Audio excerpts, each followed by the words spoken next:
کوئٹہ میں 4 جماعتی اتحاد کا دھرنا کمشنر آفس کے سامنے 9ویں روز بھی جاری ہے۔ اس موقع پر چاروں پارٹی کے لیڈر سمیت کارکنان ہزاروں کی تعداد میں موجود ہیں۔ ان کا یہی موقف ہے کہ حالیہ انتخابات میں مبینہ دھاندلی اور نتائج میں رد و بدل کا نوٹس لیتے ہوئے فارم 45 کے مطابق انتخابات کے نتائج کا اعلان کیا جائے۔ دھرنے میں چاروں پارٹی کے لیڈرز نے بھی خطاب کیا۔ دھرنے سے خطاب کرتے ہوئے ڈاکٹر عبدالملک بلوچ کا کہنا تھا کہ سازشی طور پر قوم پرستوں کو عوام سے دور اور جن لوگوں کا اس سرزمین سے کوئی تعلق نہیں انہیں پارلیمنٹ بھیجا جا رہا ہے۔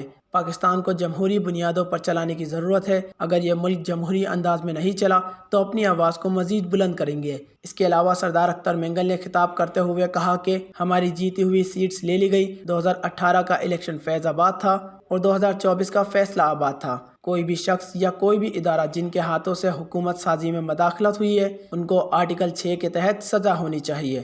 دوسری جانب عبدالخالق ہزارہ نے بھی عام انتخابات پر تنقید کرتے ہوئے کہا کہ اس ملک میں بہتری اور ترقی کے کام کرنے والوں کو نہیں چھوڑا جاتا بلکہ پیراشوٹرز کو اقتدار میں لایا جاتا ہے۔ نواز شریف، بلاول بھٹو اور دیگر بھی اپنے گریبانوں میں جھانکے۔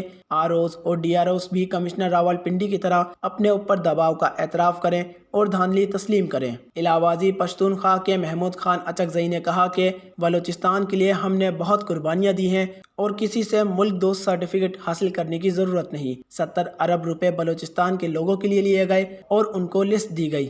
ہم اسمبلی میں ان پارٹی کو سپورٹ کریں گے جو یہ قرارداد لے کر آئیں کہ سیاست میں اداروں کی دخل اندازی نہیں کی جائے گی۔ اختتام پر یہ اعلان کیا گیا کہ کوئٹہ کراچی شاہراہ کو 4 جماعتی اتحاد کی جانب سے بلاک کیا جائے گا، لہٰذا عوام غیر ضروری سفر سے گریز کرے اور ساتھ ہی ساتھ بلوچستان بھر میں بھی پہیہ جام ہڑتال کی جائے گی۔ ورش نیوز، کوئٹہ۔